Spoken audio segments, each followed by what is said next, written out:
तो अगला खनिज हम लोग पढ़ते हैं अभ्रक का, माइका का। कल वाला सब क्लियर हो गया ना? कल हम लोग 4 मिनरल्स देख लिए थे, लोहा, मैग्नीज, कॉपर, तांबा और एक बॉक्साइट, 4। आज वाला तो बहुत आसान है, आज हम लोग देखेंगे और कुछ सवाल भी बनवाएंगे आज, जिसमें उद्योग के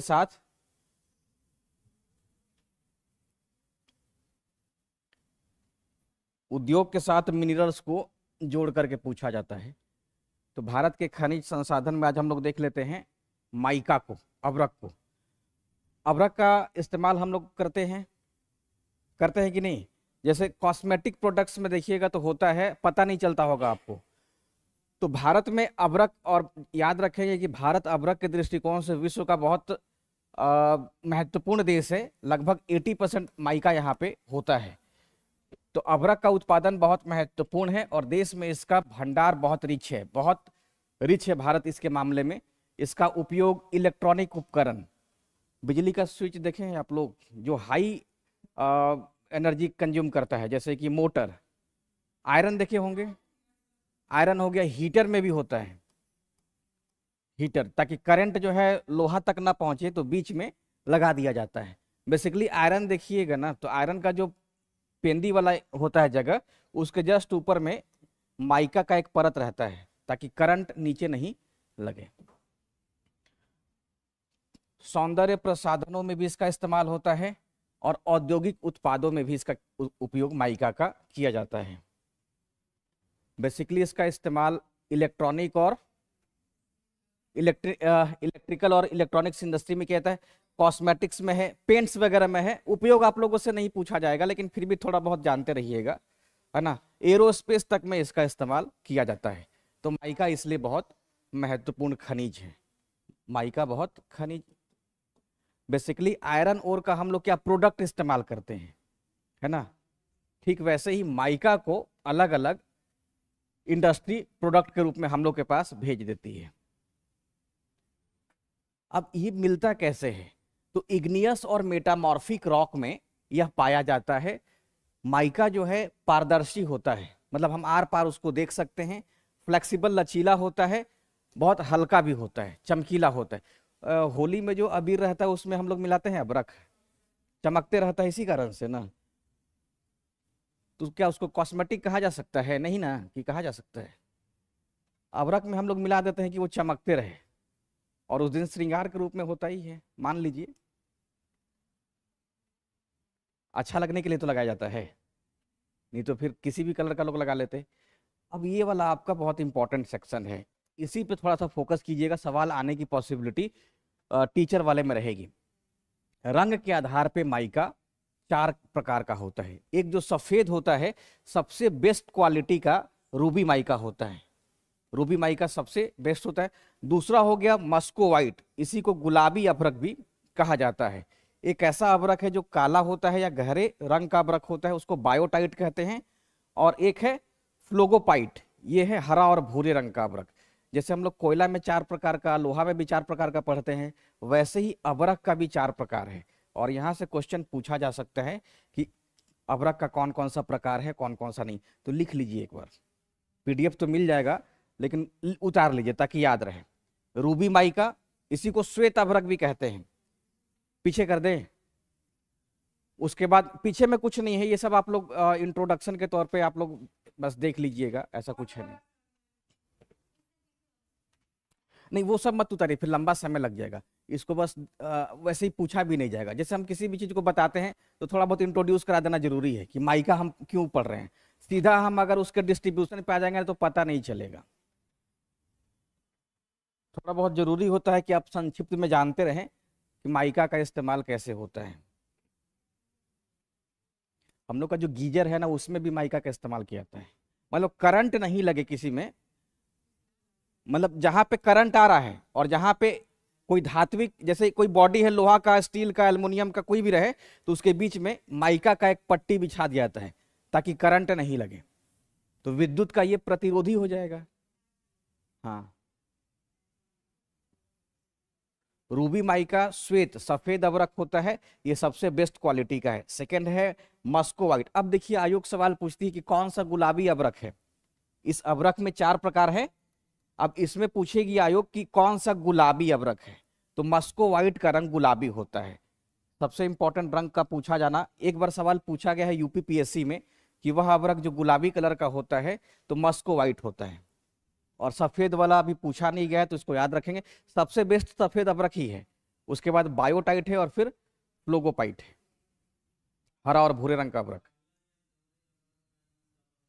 क्या है? ब्लैक एंड ग्रे कर दीजिए, डार्क कर दीजिए। क्या? Biotite, tight, biotite. अच्छा, आप लोग अंग्रेजी भी नहीं पढ़ पाते हैं, कोई बात नहीं है। नहीं ठीक है, टीचर बनने जा रहे हैं और फिर कैसे पढ़ाइएगा? इसका मतलब एनसीईआरटी पढ़िए, एनसीईआरटी में दिया हुआ है, हालांकि एनसीईआरटी में दो ही दिया है, एनसीईआरटी में दो ही दिया है, ऊपर का दोनों दिया है, नीचे का दोनों नहीं दिया है।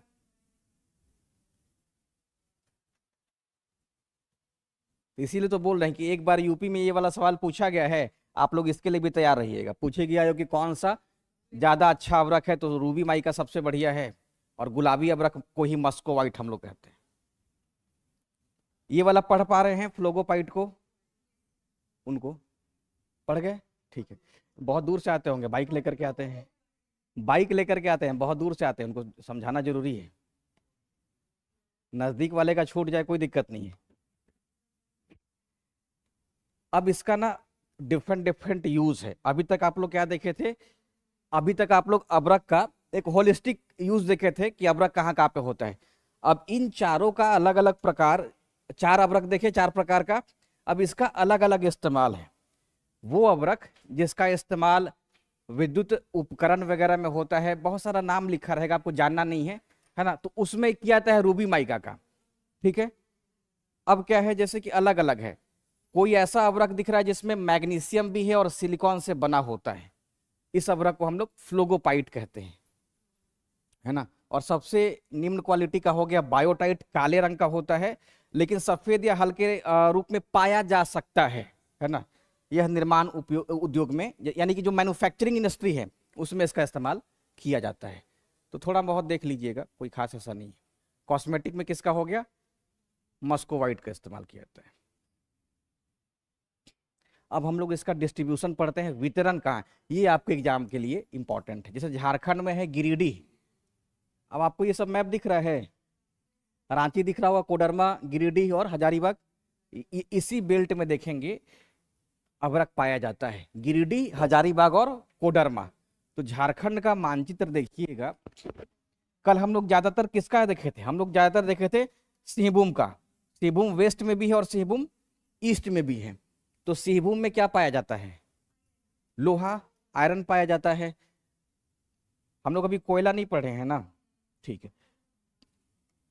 हाँ, तो ये वाला जो पूरा बेल्ट है, आप ऐसे मान लीजिए ये वाला, तो ये पूरा का पूरा जो बेल्ट है वो झारखंड का माइका प्रोडक्शन वाला, या माइका का भंडार वहां पर रिजर्व है।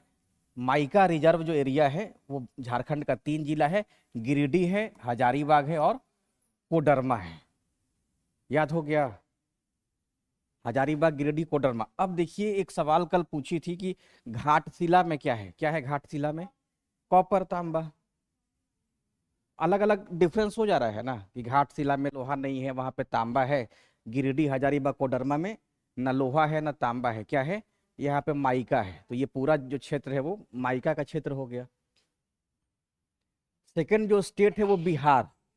अब स्वाभाविक है कि बिहार दिख रहा है, बिहार अब इस बेल्ट में है, तो जहां पे इसका आउटलायर रहेगा, बाहरी भाग रहेगा, वहां पे भी अवरक पाया जाता है। तो बिहार में गया, नवादा, जमुई का जो बेल्ट हो गया, बिहार में मतलब वो जगह जो झारखंड से सटा हुआ है, वो जगह जो झारखंड से सटा हुआ है, गया, नवादा, जमुई का जो बेल्ट है, ये हम संरचना में बताए थे। कौन सा संरचना है यहाँ पे? आर्किन वाला ही है, धारवाड़ वाला ही है। तो सबसे पुरानी चट्टानें बिहार में दक्षिणी भाग में पाई जाती है। तो झारखंड से और नॉर्थ में जाएंगे तो बिहार है। इसका मतलब कि ये वाला जो बेल्ट है पूरा का पूरा माइका बेल्ट है। माइका, कोई है क्या गया से? घर है किसी का गया? किसी का नहीं है। ठीक है, तो माइका का याद रखिएगा। सब लोग पटना से ही हैं और कुछ लोग यूपी से हैं। कहाँ घर है? नालंदा में। अच्छा,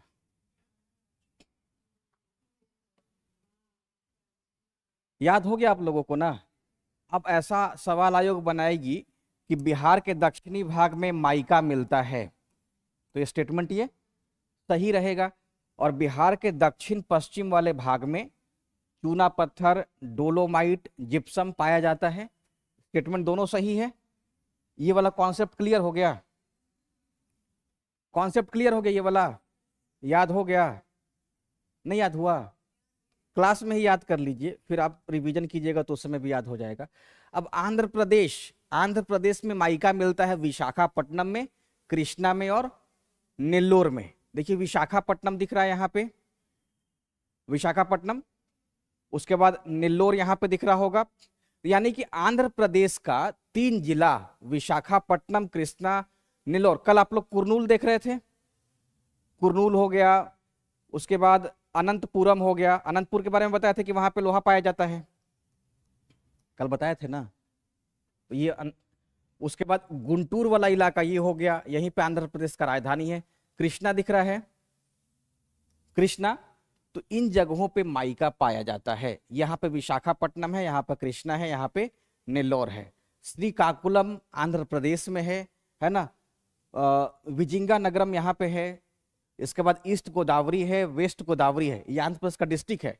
इस जो नदी है, तो नदी का ये ईस्ट गोदावरी और ये वेस्ट गोदावरी हो गया। कृष्णा नदी पे ही इसका डिस्ट्रिक्ट का नाम हो गया। यानी कि आंध्र प्रदेश के 2 जिलों का नाम आप देखिए नदी पे ही है। गोदावरी जिला आंध्र प्रदेश में है, कृष्णा जिला आंध्र प्रदेश में है। और आंध्र की राजधानी अब हो गई है अमरावती। पहले क्या थी? हैदराबाद था, दोनों का, तेलंगाना का भी और आंध्र प्रदेश का। और अब इसको हटा दिया गया इसी बार से और अमरावती राजधानी हो गई है। ठीक है, तो ये सब याद रखिएगा। आंध्र प्रदेश में 3 जगह पे मिलता है, विशाखापट्टनम, कृष्णा और नेल्लोर में माइका मिलता है। आप लोग राज्य रिवीजन कीजिए, क्या क्या देखे।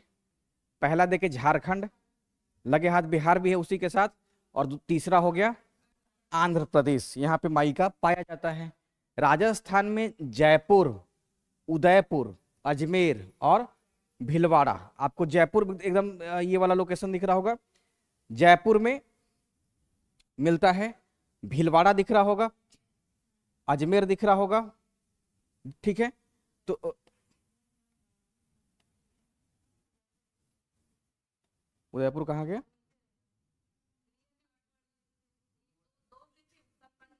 ये वाला, हाँ ये वाला है।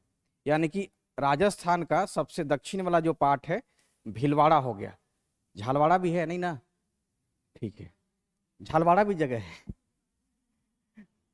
ठीक है, तो ये 4 जगह वो जगह है जहां पे माइका मिलता है।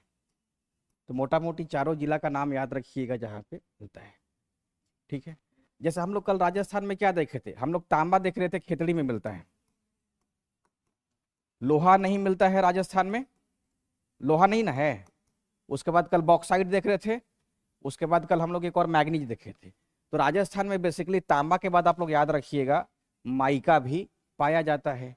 झारखंड, बिहार, आंध्र प्रदेश और राजस्थान, यहाँ पे माइका मिलता है। यही उदयपुर राजस्थान का लेक सिटी है, झीलों का शहर है।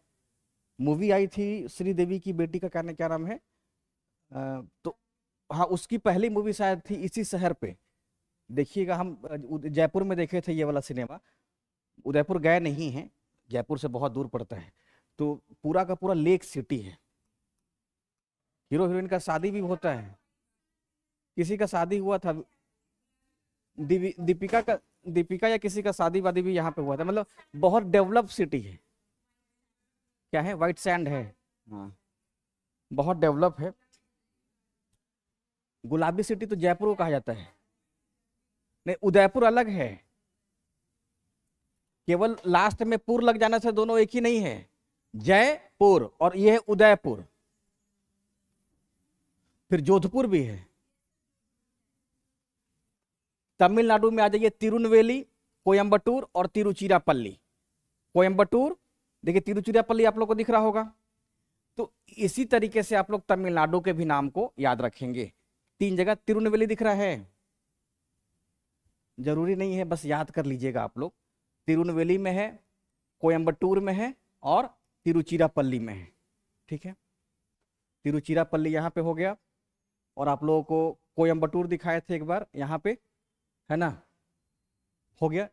एक बार सवाल क्या पूछे थे, कोयम्बटूर पे पूछे थे ना कि कौन सा जो सिटी है वो आंतरिक भाग में है, समुद्र के किनारे नहीं है, तो कोयम्बटूर आंध्र प्रदेश का यहीं पे है। तो तिरुनेलवेली या तिरुनमलाई याद रखेंगे, तिरुचिरापल्ली याद रखिएगा, ये सब का सब आंध्र प्रदेश का अबरख माइका केंद्र है। इसमें आप लोग को जो ज्यादा पढ़ना है, जैसे कल आप लोग नीलगिरी देख रहे थे, नीलगिरी कोयम्बटूर कई बार चर्चा में आ गया है। सलेम देखिए, सलेम में लोहा कल बताए थे, मैग्नीज भी यहाँ पे बताए थे, तो ये सलेम हो गया। आज अभी हम लोग क्या देख रहे थे, आज तिरुचिरापल्ली भी देख लिए, है ना, उसके बाद तिरुनेलवेली या तिरुनमलाई भी हम लोग देख लिए हैं। तो ये सब आंध्र प्रदेश का जिला का नाम है, तमिलनाडु का जिला का नाम है। ये बताइएगा, यहाँ पे तमिल भाषा बोली जाती है, तमिलनाडु की जो भाषा है वो तमिल है, और तमिलनाडु वाले संस्कृत का विरोध करते हैं। क्या वजह हो सकता है? उनका ये मानना है कि तमिल लैंग्वेज जो है संस्कृत से भी पुराना है। इनका यही मानना है कि तमिल जो लैंग्वेज है वो संस्कृत से भी पुराना है।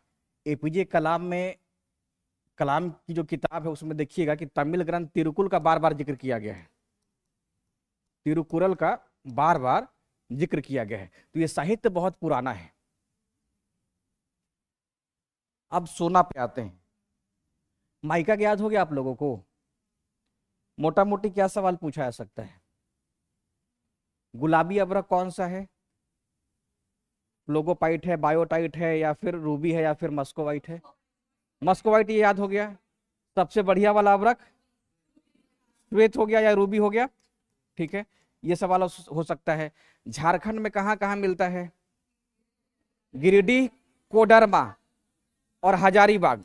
कोडरमा याद रखिएगा ज्यादातर, कोडरमा, गिरिडीह और हजारीबाग, इन जगहों पे झारखंड में माइका मिलता है। और यही कारण है कि यहाँ पे जो चट्टान है वो धारवाड़ चट्टान है, और बिहार के दक्षिणी भाग में धारवाड़ चट्टान होने के कारण माइका मिलता है। कहाँ कहाँ पे? गया में, नवादा में, और जमुई भी याद रखेंगे, जमुई में भी धारवाड़ संरचना पाया जाता है, तो जमुई को याद रखिएगा। और इसके बाद हम लोग कौन सा राज्य देखे? राजस्थान देख रहे थे, आंध्र प्रदेश भी देखे थे। आंध्र प्रदेश तो विशाखापट्टनम, कृष्णा और नेल्लोर। तो विशाखापट्टनम अगर आप लोगों से, ये तो हमेशा चर्चा में रहता ही है, और एक नदी के नाम पे हो गया कृष्णा, और नेल्लोर को भी आप याद रखेंगे। नेल्लोर भी तटीय जिला ही है। राजस्थान में उदयपुर, जयपुर, अजमेर और भीलवाड़ा। तो एक तो इसका जो राज्य का राजधानी होगा जयपुर में मिलता है, हालांकि मिलता नहीं है जयपुर में। उदयपुर याद रखिएगा, उसके बाद अजमेर हो गया और फिर भीलवाड़ा हो गया। अजमेर हो गया और भीलवाड़ा। तो इसका मतलब कि राजस्थान में भी एक पट्टी में माइका मिलता है। तमिलनाडु में तिरुनेलवेली, कोयम्बटूर और तिरुचिरापल्ली। अब आते हैं सोना पे। अपने देश में सोना बहुत कम है, भारत में सोना बहुत कम है। अपने यहाँ सोना की कमी है, इसीलिए हम लोग इसको इंपोर्ट करते हैं, हम लोग इसको आयात कर लेते हैं। भारत में सोना 2 तरीके से मिलता है।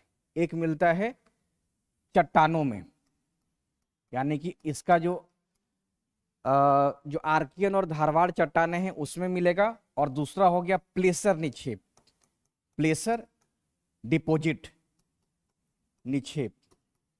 प्लेसर निक्षेप कहते हैं हम, जो एलुवियल डिपॉजिट होता है उसी को हम लोग जलोढ़ निक्षेप देखे हैं ना, जलोढ़।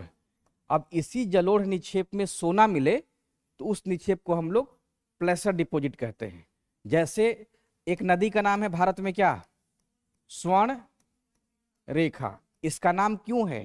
क्योंकि इस नदी में जो निक्षेप है उसमें सोना पाया जाता है। तो वैसा एलुवियल डिपॉजिट जिसमें सोने का टुकड़ा, सोने का कण होता है, उसको प्लेसर डिपॉजिट कहते हैं। उसका नाम ही हो जाता है प्लेसर डिपॉजिट। तो भारत की कुछ नदियों में, जैसे स्वर्ण रेखा हो गया, जैसे ब्रह्मपुत्रा हो गया, जैसे सोन नदी हो गया, सोन के बारे में भी बताया जाता है कि जब अमरकंटक से वो निकलती है तो उसके बाद उसमें सोना मिलना शुरू हो जाता है। तो स्वर्ण रेखा, ब्रह्मपुत्रा, सोन, इन सब नदियों में सोने का जो जो प्लेसर निक्षेप है उसमें सोने का कण पाया जाता है।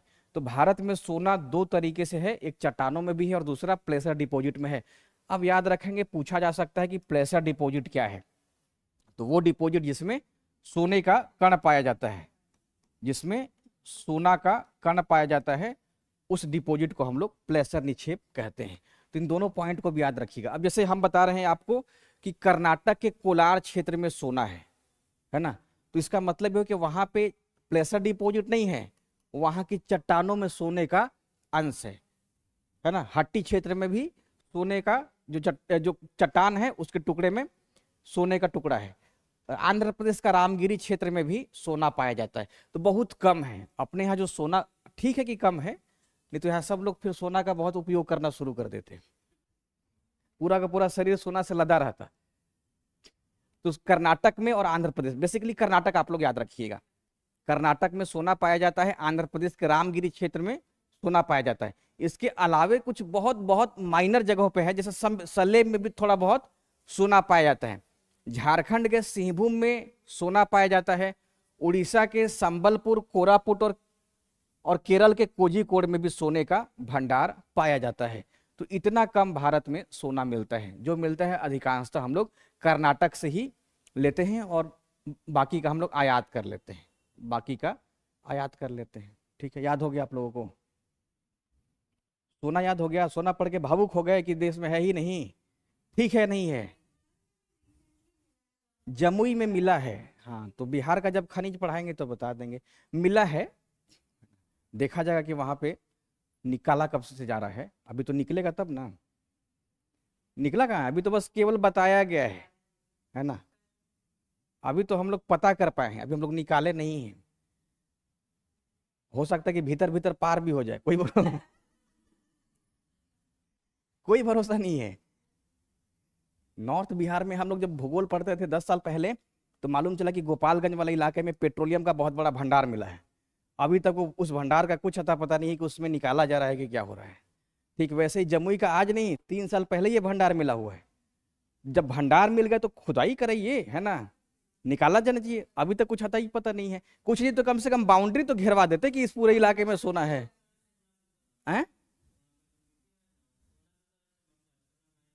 नहीं ना। कम से कम सरकार उसको घेर तो अपने दायरे में तो ले लेती कि अब इसको हम अपने एरिया में ले लेते हैं, नहीं तो पब्लिक ही सोना निकाल लेगी। बहुत चीज सुने हैं, हुआ कुछ नहीं है। बिहार में सुना गया था कि सब मिलता है, पेट्रोलियम भी मिलता है, सोना भी मिलता है, लेकिन हुआ कहाँ। तो कर्नाटक का कोलार क्षेत्र और आंध्र प्रदेश का रामगिरी क्षेत्र, इन जगहों पे सोना पाया जाता है। इसके अलावा कुछ छिटपुट जगह है तो पूछे जाने की संभावना बहुत कम रहेगा। आप लोग बस उसी को याद रखिए, कर्नाटक वाले ही। हाँ, अब इसके बाद चांदी। चांदी, तो चांदी जो है भारत में कर्नाटक का उसी यानी कि सोना वाला क्षेत्र में, कोलार में, चित्रदुर्ग में, राजस्थान में जावर क्षेत्र में चांदी पाया जाता है। जावर क्षेत्र में जस्ता भी पाया जाता है और जस्ता चांदी, है ना, तो ये पाया जाता है। झारखंड के मानभूम में चांदी पाया जाता है और आंध्र प्रदेश का गुंटूर है, कुडप्पा है और करनूल, इन जगहों पे चांदी पाया जाता है। जिला दिखा दें या याद हो गया आप लोगों को? नहीं, अभी हम बाद में बताएंगे।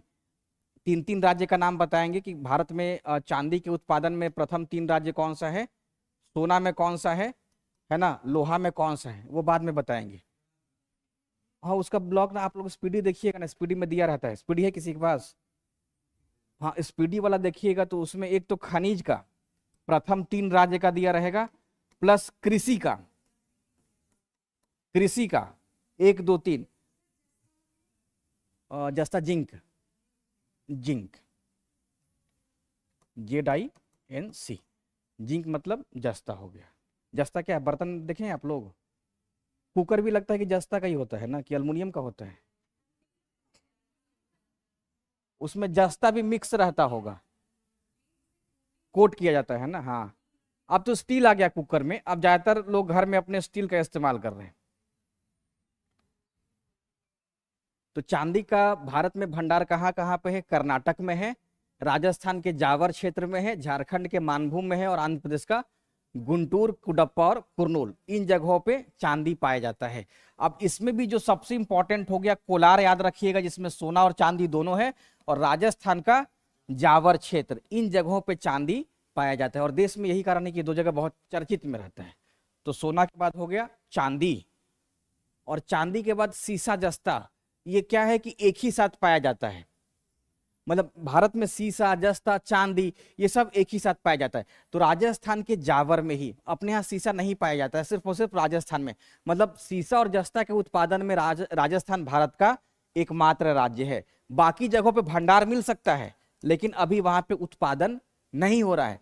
तो सिर्फ और सिर्फ राजस्थान का ही नाम याद रखिएगा, भारत में सीसा और जस्ता के लिए जाना जाता है। तो जावर है, राजसमंद है और चित्तौड़, इन तीन जगहों पे सीसा और जस्ता पाया जाता है। क्लियर हो गया? ठीक है।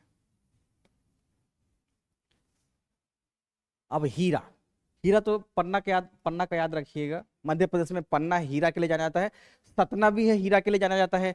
आंध्र प्रदेश में गोलकुंडा, अनंतपुर और गुंटूर, इन तीन जगहों पे हीरा पाया जाता है। हीरा किसका फॉर्म है? कार्बन का ही है ना, कार्बन का है। तो हीरा एमपी में सिर्फ पन्ना का याद रखेंगे, सतना का याद रखेंगे, दो जगह का नाम, और गोलकुंडा, अनंतपुर, गुंटूर आंध्र प्रदेश का है। जैसे एमपी का और क्या क्या आप लोग याद किए थे? तांबा कहाँ मिलता है यहाँ पे एमपी में? कल ही तो बताए थे, मलज खंड। मध्य प्रदेश के मलज खंड में बता रहे थे, जैसे मलज खंड है वैसे ही खेतड़ी है, कल हमने बताया था आप लोगों को, है ना, तांबा मिलता है। तो एमपी में पन्ना हीरा के लिए जाना जाता है, और आंध्र प्रदेश का गोलकुंडा, अनंतपुर, गुंटूर ये हीरा के लिए जाना जाता है। बहुत कम याद करने का पॉइंट है यहाँ पे, और तो हीरा मिलता नहीं है। हीरा तो हम देखे हैं, हीरा दिल्ली का एक म्यूजियम है, उसमें हीरा रखा हुआ है, देखेंगे, मतलब घर में लाकर नहीं देखे हैं। तो म्यूजियम में हीरा है, बहुत चमकता है, और वो भारत का सबसे कीमती है, कई करोड़ का था, हम भूल गए। जब भारतीय कॉलेज में पढ़ा रहे थे तो वहाँ से कॉलेज का ट्रिप गया था, तो उस कॉलेज का ट्रिप उस म्यूजियम में उसमें शामिल था, ट्रिप में ही तो देखे थे। अब उसको ना वहाँ पे उसको सेफ्टी पर्पज से एक बहुत बड़ा बॉक्स था शीशा का, उसी में रख दिया गया था, और हीरा बीच में रखा गया था, और वो हीरा गोल गोल घूम के चमक रहा है। आप लोग, हाँ म्यूजियम में है, दिल्ली। जैसे लाइट जलता है ना, वैसे ही वो जल रहा था।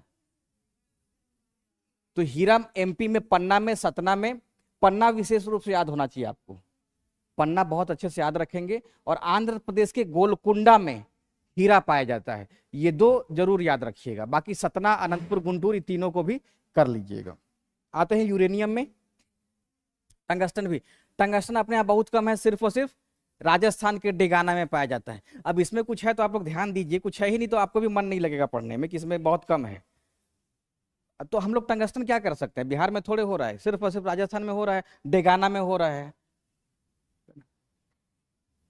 पहले बल्ब इसमें इस्तेमाल। अब यूरेनियम पे आइए। भारत में यूरेनियम के लिए जो जाना जाता है राज्य, उसमें पहले यूरेनियम ये बताइएगा कि चट्टान में पाया जाता है या और कहीं पाया जाता है? देखिए यूरेनियम भी वैसे जैसे सोना पाया जाता है ना, यूरेनियम,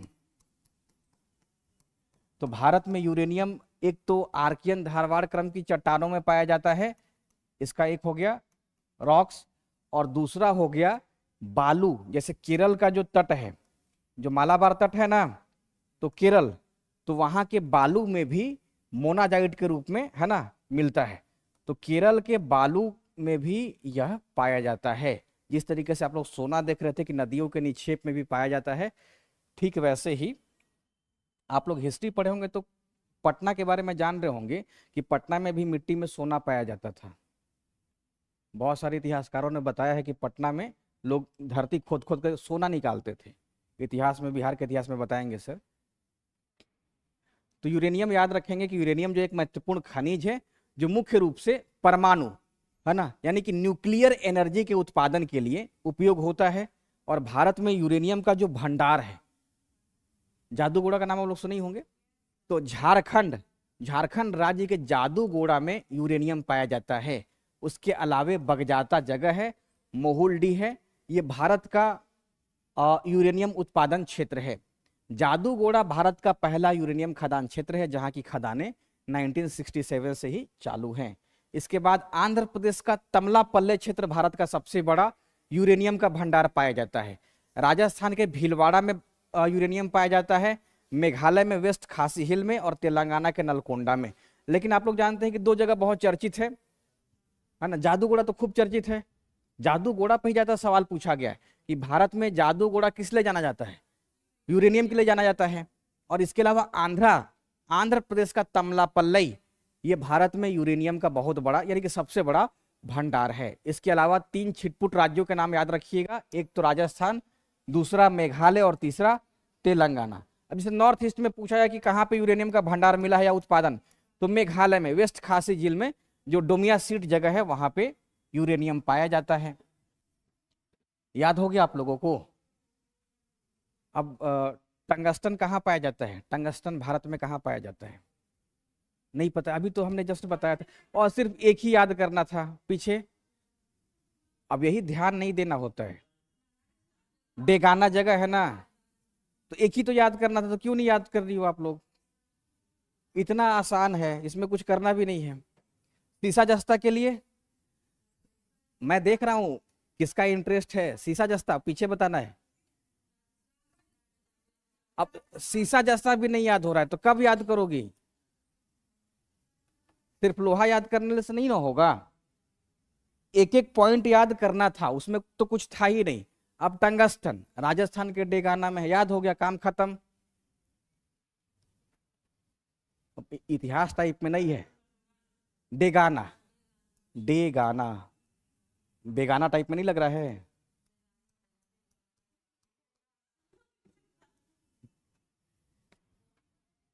ठीक है, एमपी में याद रखेंगे हीरा पाया जाता है, आंध्रा में हीरा है। देखिए ऐसा आप लोगों को पढ़ा रहे हैं ना कि आप लोग अगर एक बार यहीं पे याद कर लीजिए, घर का टेंशन नहीं रहेगा, सब एक ही बार में याद हो जाए। अब आप लोग बिना देखे बता सकते हैं कि कहाँ कहाँ पे माइका पाया जाता है, नहीं। और झारखंड, माइका याद रखिएगा, हम लोग पढ़ रहे थे जब, तो उसमें सबसे पहले आपको बताए झारखंड, गिरिडीह, हजारीबाग और कोडरमा। उसके बाद इसी से सटा जो बिहार का जिला है, गया, नवादा और जमुई, यहाँ पे पाया जाता है। उसके बाद हम लोग आंध्र प्रदेश का देखें, विशाखापट्टनम में है, कृष्णा में है और नेल्लोर में पाया जाता है। इतने से भी आपका सवाल बन जाएगा, इतना भी याद रहेगा ना, तो माइका पे हमको नहीं लगता है कि झारखंड को छोड़ करके और अदर स्टेट में जाएगी। आज पहले एक बार पूछ लेगी ना है? हाँ, बिहार में तो और आसान हो गया। अब बिहार में जैसे पूछेगी तो उसका लैंग्वेज चेंज कर सकती है। बिहार में ये लैंग्वेज चेंज कर देगी कि क्या बिहार के दक्षिणी भाग में माइका पाया जाता है, बिहार के दक्षिण पाया जाता है, सही है। अब ये भी सवाल हो सकता है क्या बिहार के दक्षिणी भाग में जो धारवाड़ चट्टाने हैं वहां पे माइका पाया जाता है, तो पाया जाता है। ये लैंग्वेज चेंज करके जिला का नाम पूछेगी, जिला का नाम बता दीजिएगा, गया, नवादा, जमुई, यानी कि वो जगह जो बिहार का सबसे प्राचीन चट्टान है, दक्षिण में स्थित है, वहां पे माइका पाया जाता है। याद हो गया, हेडा खत्म हो गया। तमिलनाडु, पहले झारखंड बिहार होगा ना, तभी उसके बाद आंध्रा और तमिलनाडु पे जाएगी। तो तिरुनेलवेली में, कोयम्बटूर में और तिरुचिरापल्ली में माइका पाया जाता है। उसके बाद हम लोग सोना देख रहे थे। सोना में जो ज्यादातर सवाल पूछेगी, जैसे एक सवाल पूछ दी कि प्लेसर डिपॉजिट क्या है, किससे संबंधित है, तो प्लेसर डिपॉजिट नदियों के द्वारा लाए गए जलोढ़ का निक्षेप है जिसमें सोना पाया जाता है ना, सोना से संबंधित है। अब प्लेसर डिपॉजिट में जिसको नहीं मालूम रहेगा वो यूरेनियम कर देगा, उसको लगेगा कि वहां पे यूरेनियम पाया जाता है, तो सोना आप लोग याद रखिएगा, यूरेनियम नहीं करना है। आज सुबह भी आप लोग को एक ज्योग्राफी का पीडीएफ दिए थे, जिसमें बहुत संक्षेप में 28 पेज में ज्योग्राफी था, डाउनलोड कर ली। उसको डिलीट भी इसलिए कर ली क्योंकि कॉपीराइट का इशू हो सकता है ग्रुप में ना, इसीलिए डिलीट सुबह ही किए थे।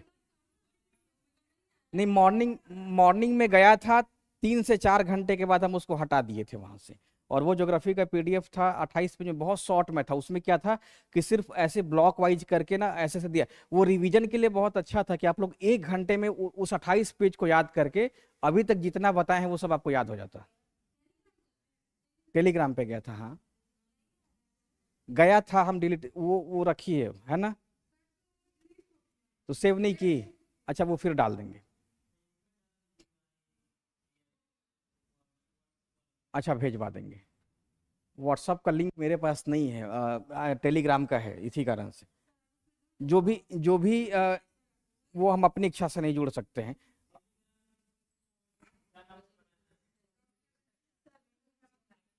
मेरा ये कहना है कि कोई भी पीडीएफ जाएगा ना, तो उसको आप लोग डाउनलोड करके अपने पास सेव कर लीजिएगा, ताकि डिलीट होने के बाद भी आपके पास रहे।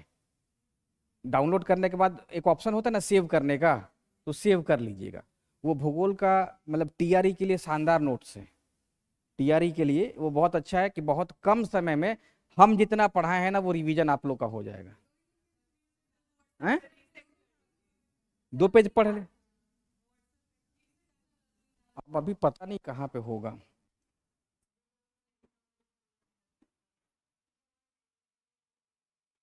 बहुत सारा पीडीएफ के चलते फोन जो है,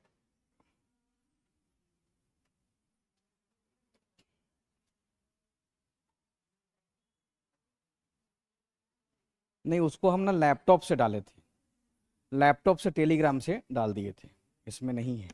हम फिर यहाँ से जाने के बाद डाल देंगे, आप लोग बस उसको जल्दी से स्टोर कर लीजिएगा, नहीं तो कॉपीराइट वगैरह आएगा तो फिर हम ही को बोलेंगे कि डिलीट हो गया। टेलीग्राम पे हाँ, कोई एक भी डाउनलोड कर लीजिएगा, तो बाकी आप लोग उधर से ले लीजिएगा। ब्लूटूथ से तो चला ही जाता है ना, ब्लूटूथ से पास हो जाएगा, कर लीजिएगा। कर्नाटक में सोना पाया जाता है कोलार क्षेत्र में और हट्टी क्षेत्र में। आंध्र प्रदेश में रामगिरी क्षेत्र में सोना पाया जाता है। और भारत में सोने की प्रचुरता है या कमी है? कमी है, एकदम याद रखिएगा, कमी है। कमी है, नहीं तो मालूम चलता है कि सबके कान नाक और पूरा गला वगैरह सोना से भरा हुआ है। अच्छा है कि कमी है। सोना का इस्तेमाल शुभ माना जाता है भारत में। देखिए एक रीजन भी है शुभ, किसी को आप जस्ता का माला या और एल्युमिनियम का माला नहीं देखेंगे, ये शुभ। हाँ कंज्यूमर है, हाँ, क्योंकि यहाँ सीधा किससे जुड़ा हुआ है? धर्म से जुड़ा हुआ है। यहाँ क्या शुभ का प्रतीक माना जाता है। बाकी जगहों पे भी जो महिलाएं हैं या जो पुरुष हैं वो श्रृंगार करते हैं, लेकिन वो सोना ना होकर कुछ और भी हो सकता है, जरूरी नहीं है कि सोना। लेकिन भारत में क्या है कि सोना ही चलता है, सोने के अलावा कुछ और नहीं हो। इसका कॉपी किया गया रोल गोल्ड का जो नकली वाला है तो भी पकड़ में आ जाता है, इस कारण से लोग अब सोना को ज्यादा प्रीफर करते हैं। सिक्का देखिए सोना का मिल जाता है, चांदी का मिल जाता है। अब चांदी भारत में कर्नाटक में पाया जाता है, कर्नाटक के कोलार क्षेत्र में, चित्रदुर्ग में, राजस्थान के जावर क्षेत्र में। देखिए चित्रदुर्ग कल भी हम लोग पढ़े थे, कल आपको हमने बताया था चित्रदुर्ग, क्योंकि इसी को हम अंतर कर रहे थे चित्रकूट से। उसके बाद राजस्थान का जावर क्षेत्र जहाँ पे चांदी भी है, जहाँ पे सीसा और जस्ता भी है। झारखंड के मानभूम में चांदी है, और आंध्र प्रदेश के गुंटूर और कुडप्पा में चांदी पाया जाता है। याद हो गया? कुछ नहीं तो एक आध भी याद कर लीजिएगा, कोलार और जावर। सीसा और जस्ता भारत में सिर्फ और सिर्फ राजस्थान राज्य में ही पाया जाता है। तो या तो स्टेट का नाम देगा तो राजस्थान कर देंगे, और अगर उसका क्षेत्र का नाम देगा तो जावर का नाम याद रखिएगा। राजसमंद और चित्तौड़ में भी सीसा और जस्ता मिलता है। भारत में हीरा मध्य प्रदेश के पन्ना और आंध्र प्रदेश के गोलकुंडा में हीरा पाया जाता है। टंगस्टन सिर्फ राजस्थान के डेगाना में पाया जाता है। इसके अलावे यूरेनियम भारत में बहुत महत्वपूर्ण है। कौन सा राज्य पॉपुलर है? झारखंड, जहां का जादूगोड़ा में भारत का सबसे पुराना यूरेनियम खनन हो रहा है, 1967 से ही हो रहा है। तो झारखंड का जादूगोड़ा, बगजाता, ये सब जगह यूरेनियम के लिए जाना जाता है, और 1967 से जादूगुड़ा में। इसके अलावे आंध्र प्रदेश का तमलापल्लई क्षेत्र भारत का सबसे बड़ा यूरेनियम का खान माना जाता है। राजस्थान के भीलवाड़ा जिला में भी यूरेनियम मिलता है। मेघालय का वेस्ट खासी और तेलंगाना का नलकोंडा में लांबापुर पेड्डागट्टू क्षेत्र, नलकोंडा ही याद कीजिएगा, नलकोंडा में यूरेनियम पाया जाता है। बेसिकली झारखंड पूछेगी आयोग, आंध्र प्रदेश पूछेगी, नीचे में तीनों का संभावना बहुत कम है। इधर में यूपीएससी में जा सकती है या जाती भी होगी। अब हम लोग आगे का कुछ सवाल बनाते हैं।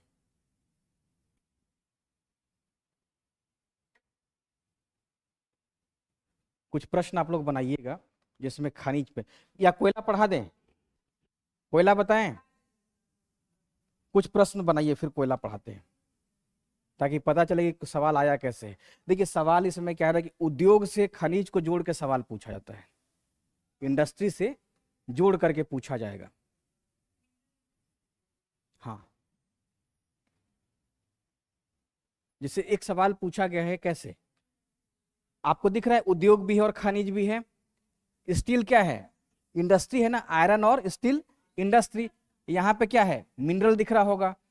तो स्टेनलेस स्टील बनाने के लिए प्रयोग में लाया जाता है, यही गलत आप लोग कर रहे हैं।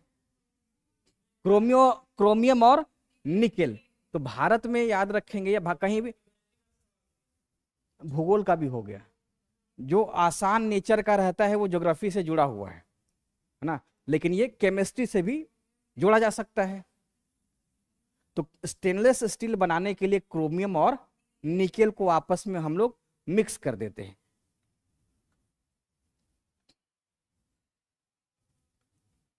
अब क्या है कि धब्बा रहित, जिसपे धब्बा होता है, स्टील बनाने में लोहे के साथ साथ क्या महत्वपूर्ण धातु है, यानी कि इसको हम मिला देंगे तो स्टील में धब्बा नहीं रहेगा। जैसे गिलास है, हम लोग के स्टील पे गिलास में धब्बा नहीं ना रहता है, तो उसमें क्या मिलाया जाता है कि उस पर धब्बा नहीं होगा, क्रोमियम मिला दिया जाता है। तो धातु रहित स्टील बनाने में लोहे के साथ क्रोमियम का मिश्रण किया जाता है, जिससे उस स्टील में कोई भी स्पॉट, कोई भी धब्बा नहीं रहता है।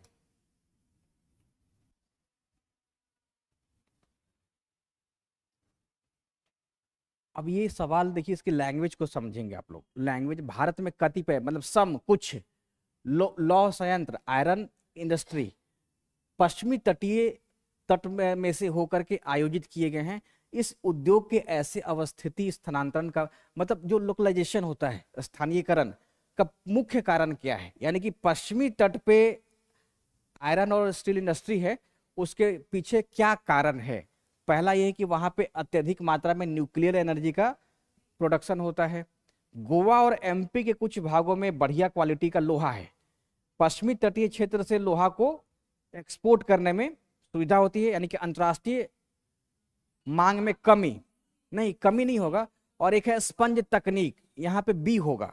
कल हमने ये बताया था कि भारत में जो गोवा, महाराष्ट्र, कर्नाटक, ये सब एरिया है, जितना भी पश्चिमी तट, देखिए धारवाड़ पूरा बेल्ट हम लोग यहाँ देखे थे, गोवा, महाराष्ट्र वाला, कर्नाटक वाला इस रीजन में देखे थे। तो यहाँ पे क्या है कि लोहा का भंडार है, आयरन ओर का, लौह अयस्क का भंडार है, प्रचुरता है।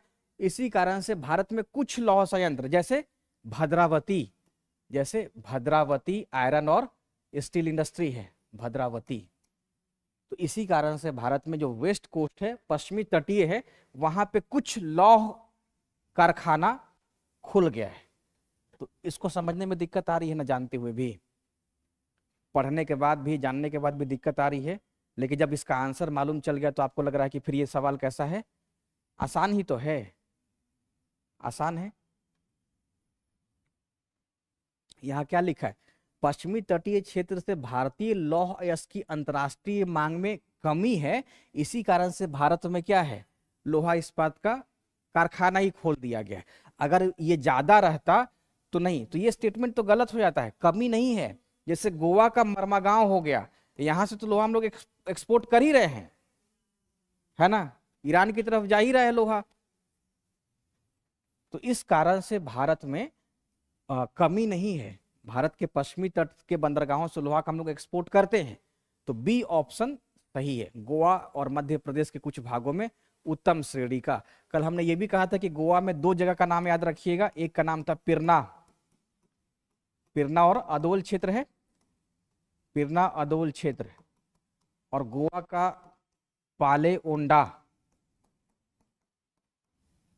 ये दोनों क्षेत्रों में क्या है, लोहा पाया जाता है। कल वाला रिवीजन नहीं हुआ है, नाम भूल गए आप लोग। तो बोले तो थे कि कहीं ऐसा ना लगे कि ये रसिया में है, कल हमने ये स्टेटमेंट आप लोग को बोला था ना, बोले तो थे, हमको खुद ही याद है कि आप लोग को एकदम बताए हैं, तो आप लोग अब भूल गए हैं। तो पिरना अदोल क्षेत्र, पाले ओंडा क्षेत्र कहाँ पे है, भारत में है, और ये लौह अयस्क के लिए जाना जाता है।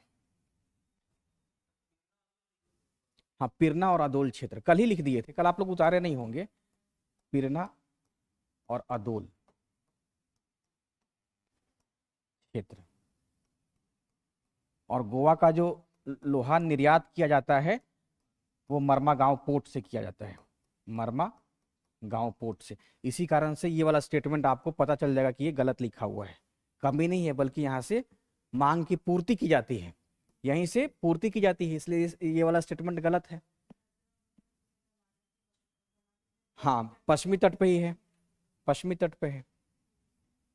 हो गया, लिख लिए। मतलब आप लोगों को मेटिकुलस होना पड़ेगा, सूक्ष्म से सूक्ष्म पॉइंट को भी याद कर लेना है। जरूरी नहीं कि लोहा का क्या देगा सिर्फ सिंहभूम ही देगा, लोहा का आप लोग वैसा सवाल देखे हैं कि नहीं जिसमें 4 प्रकार का खनिज दिया है, ए बी सी और डी, 4 प्रकार का खनिज दिया है, और उसमें ना मैचिंग करना है। जैसे मान लीजिए लौह अयस्क यहाँ दे दिया है, एक में क्या दे दिया है, जस्ता दे दिया है, एक में दे दिया है तांबा, है ना, और एक में दे दिया है अभ्रक। अब इसका दूसरा में खनन केंद्र दे दिया है। अब खनन केंद्र मान लीजिए किसी में दिया है, अब उसी में मैच करना होगा। तो मैच तभी सही हो पाएगा जिसमें कम से कम आप 2 को एकदम जानते रहें, एक आध और भी आपको पता रहे, तभी मैच हो पाएगा। अब जैसे लोहा ही है, तो लोहा तो कहीं का भी दे सकता है ना, झारखंड ही जरूरी है थोड़े ना आपको देगा। जैसे आपको उड़ीसा वाला भी पूरा याद होना चाहिए, जैसे मयूरभंज हो गया, क्योंझर हो गया, बोनाई हो गया, है ना, बादाम पहाड़ हो गया, सुलेपत हो गया, ये सब आपको याद होना चाहिए कि उड़ीसा का लोहा, लौह अयस्क का भंडार यहाँ पे है। अब इसको ऐसे नहीं हल्का में ले लेना है कि लोहा पढ़ लिए, तांबा पढ़ लिए तो जस्ता पढ़ के क्या करेंगे, उतना से बन जाएगा, ऐसा नहीं है। 4 मैचिंग करने के लिए दे देगी, तो जस्ता भी आपको आना चाहिए, टंगस्टन भी आना चाहिए, सीसा का भी आना चाहिए, चांदी भी होना चाहिए, यूरेनियम भी होना चाहिए, कुछ भी पूछा जा सकता है।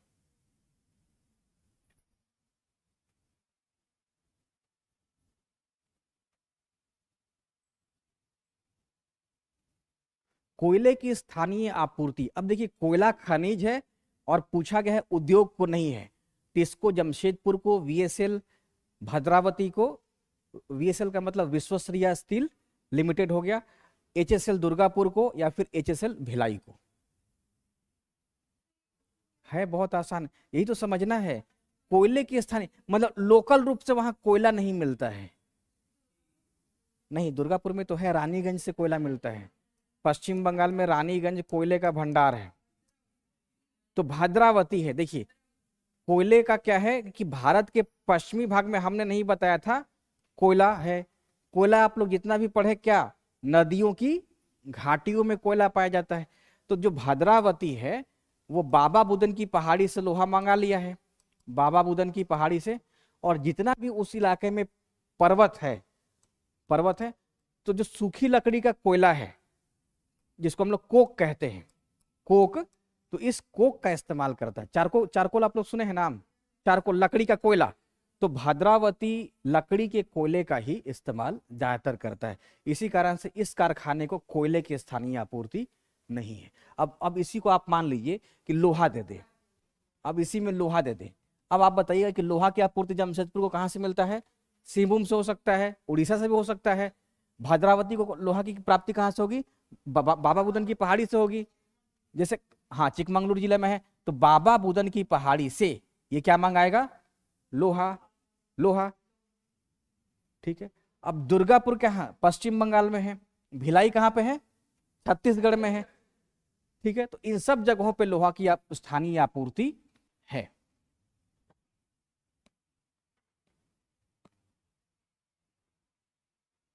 TISCO, Tata iron and steel industry, TISCO संयंत्र किसके नजदीक स्थित है?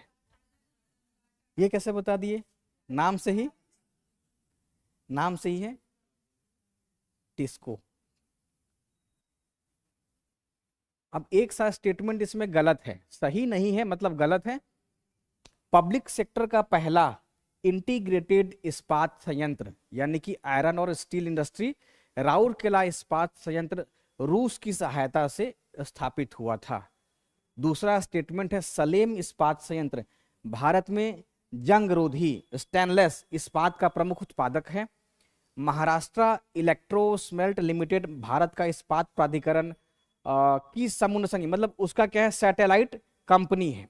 और विशाखापट्टनम इस्पात संयंत्र राष्ट्रीय इस्पात निगम लिमिटेड की इकाई है। ये बहुत आसान है, अगर 3 अक्षर में नहीं भी आएगा तो आप लोग इस तरीके से याद मतलब ये आसान है। सार्वजनिक क्षेत्र का प्रथम एकीकृत मतलब इंटीग्रेटेड एकीकृत इस्पात संयंत्र राउरकेला इस्पात संयंत्र सोवियत संघ के सहयोग से स्थापित हुआ था। नहीं, यही होगा, ये रूस की सहायता से नहीं हुआ है, जर्मनी की सहायता से हुआ है। इसी कारण से ऑप्शन ए यहाँ पे गलत है। देखिए जब सेकेंड पंचवर्षीय योजना चली थी ना भारत में, अब मेरा कहने का मतलब कि उद्योग को कैसे जोड़ा जा रहा है, पंचवर्षीय योजना से जोड़ा जा रहा है। आपको हमेशा तैयार रहना पड़ेगा कि उद्योग का मतलब सिर्फ यही नहीं कि भारत में कागज उद्योग कहाँ पे है, ऐसा नहीं। आपको पहले से अलर्ट रहना है कि उद्योग को खनिज से जोड़ा जा सकता है ना, उद्योग को करंट अफेयर से जोड़ा जा सकता है, करंट अफेयर से जोड़ा जा सकता है। तो हर मामले में आपको पहले से तैयार रहना है। अब हमने यह बताया कि द्वितीय पंचवर्षीय योजना में भारत में 3 बड़े आयरन और स्टील इंडस्ट्री की स्थापना की गई थी। पहला था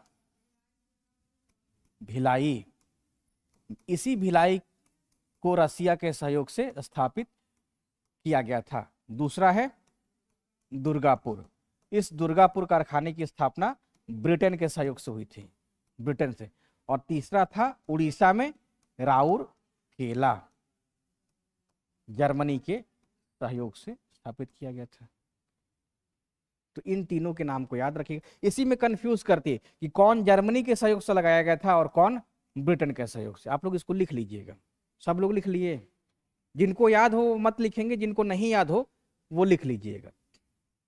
भिलाई रूस की सहायता से एक तरफ आयरन और स्टील इंडस्ट्री कर दीजिएगा और दूसरा सहयोगी देश, दूसरा सहयोगी देश।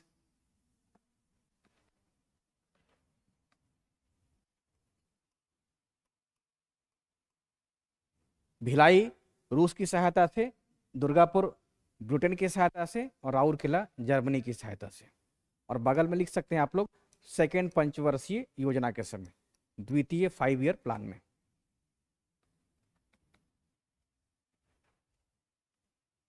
हो गया?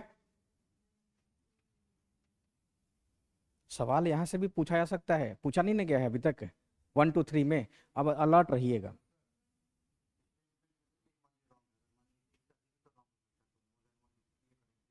नहीं तो आपको सब पता होना चाहिए। अब जैसे इसका सब स्टेटमेंट जो है उसको छोड़ करके सही है, लेकिन ये सवाल भी यूपीएससी का है, ये सवाल भी लैंग्वेज से क्या लगता है यूपीएससी का है। लेकिन फिर भी आप लोग कुछ बहुत हिस्सा जानते रहिएगा कि राउरकेला किससे लगाया गया था, है ना। तो आपका ये वाला हिस्सा इंपॉर्टेंट हो जाएगा टीआरई में, टीआरई के लिए कि दुर्गापुर किस देश के सहयोग से स्थापित किया गया था, राउरकेला किसके साथ। तो और वैसे भारत में सबसे पहला कारखाना कौन सा था? टाटा वाला था, टाटा आयरन और स्टील इंडस्ट्री।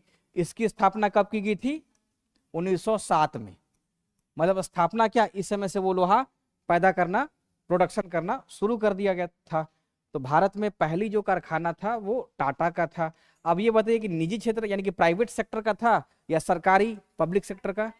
प्राइवेट है, ये प्राइवेट सेक्टर का निजी क्षेत्र की पहली इकाई हो गई। संस्थापक का नाम क्या था? जमशेद जी नौसरवान जी टाटा। अब इन्हीं के नाम पे भारत का एक शहर का नाम रख दिया गया जमशेदपुर, यानी कि टाटा। टाटा खर्च करती है इस शहर पे, हर साल देखिएगा तो टाटा का स्थापना का वर्षगांठ मनाया जाता है। नहीं, टाटा करते हैं, अडानी करते होंगे वो नहीं पता है हमको, क्योंकि हम टाटा जाते नहीं हैं। लेकिन टाटा खुद वहां पे फंड करती है, मतलब पूरा सजा वजा जाती है। जुबली पार्क बनाया गया है ना, तो बहुत सज जाता है।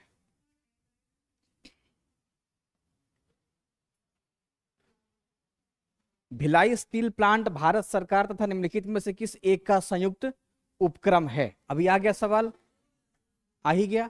रूस की सहायता से, ब्रिटेन से दुर्गापुर हो गया, राउरकेला जर्मनी से, और पोलैंड का तो कोई मतलब ही नहीं है। बोकारो इस्पात संयंत्र का निर्माण हुआ था किसके सहयोग से? यह भी रसिया की सहायता से, रूस की सहायता से भिलाई और बोकारो। निम्नलिखित में से कौन सा एक उद्योग भारत के लिए सबसे अधिक विदेशी? आ गया करंट अफेयर से जोड़ के सवाल, ये करंट अफेयर से जोड़ करके आ गया है ना। तो निम्नलिखित में से कौन सा एक उद्योग भारत के लिए सबसे अधिक विदेशी मुद्रा कमाता है? तो लोहा और इस्पात उद्योग भारत में सबसे ज्यादा विदेशी मुद्रा कमाता है। चाय क्या आप लोग भारत में देख रहे हैं, उतना विदेश में चाय लोग नहीं पीता है। यहाँ मालूम चला कि 9 बजे पे 3 कप लोग पी गए हैं, सुबह उठते के साथ 9 बज रहा है तब तक कोई कोई 3 कप चाय पी लिया है। वैसा पूरे देश में उन्माद चाय के प्रति नहीं है। ट्रेन में ही देखिए वो पानी गर्म पिला दिया है और चाय का 10 रुपया ले लेता है। तो इतने लोग यहाँ के हैबिचुअल आदी हैं चाय का कि किसी भी तरीके का वो पानी पी सकते हैं। चाय के रूप में किसी भी प्रकार का वो पानी, बशर्ते वो लाल होना चाहिए, लाल होना चाहिए, पी लेते हैं। तो भारत के अलावे याद रखिएगा बाकी देश चाय के प्रति उतना शौकीन नहीं है। जूट नहीं है, लोहा और इस्पात उद्योग है। चाय वाले प्राय ये मान लेते हैं ना कि इनको कुछ भी देंगे ना तो ये पी ही लेंगे। नहीं, पी लेते हैं, उनको लगता है कि 10 रुपया क्यों हम बेकार करें, पी ही लेते हैं। तो चीनी भी बहुत ज्यादा रहेगा तो भी पी लेंगे। निम्नलिखित में से कौन सा एक सही सुमेलित नहीं है? सही है, ये गलत हो गया क्योंकि छत्तीसगढ़ में है, छत्तीसगढ़ में है। दुर्गापुर ठीक है, पश्चिम बंगाल में, झारखंड में, और ये राउरकेला में है। तो ऐसा ही सवाल आपके टीआरई में आने का उम्मीद रहेगा। मतलब इतना आसान आसान टाइप में कि मैचिंग करना होगा, और बहुत स्टेटमेंट भी रहेगा तो आसान सा स्टेटमेंट रहेगा। लेकिन इतना अपने आप को तैयार कीजिए कि उद्योग और खनिज को आपस में जोड़ के सवाल आयोग पूछेगी। तो हम अगला चैप्टर उद्योग पढ़ाएंगे आप लोगों को। जब उद्योग पढ़ाएंगे तो उद्योग पढ़ाने से पहले क्या है, खनिज का हम सारा बता दिए हैं। अब किसी इंडस्ट्री में कहाँ से लोहा लाया जाएगा, तो आपको अब ये पता होगा कि लोहा अयस्क भारत में कहाँ कहाँ मिल रहा है, कहाँ से कोयला, कहाँ से मैग्नीज, है ना।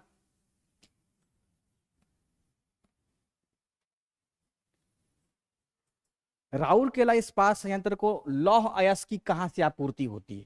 आ गया वो वाला भी सवाल। अब आप लोग बताएंगे क्योंझर से, ढाली रजहरा से, केमनगुंडी से, या फिर मयूरभंज से। नहीं, राउरकेला मतलब उड़ीसा, इन तीनों को देखना ही नहीं है, उड़ीसा। अब उड़ीसा का क्या, आपको क्या क्या मालूम है? क्योंझर, बोनाई, मयूरभंज, सुलेपत, बादाम पहाड़। इसमें से कोई ऑप्शन रहता तो वो सही हो जाता, है ना। अब ढाली रजहर तो हम बताए थे, बैलाडिल्ला और ढाली रजहर कहाँ का था? छत्तीसगढ़ का था। भारत में इस्पात कारखानों में से कौन सा समूह स्वतंत्रता के बाद बनाया गया था?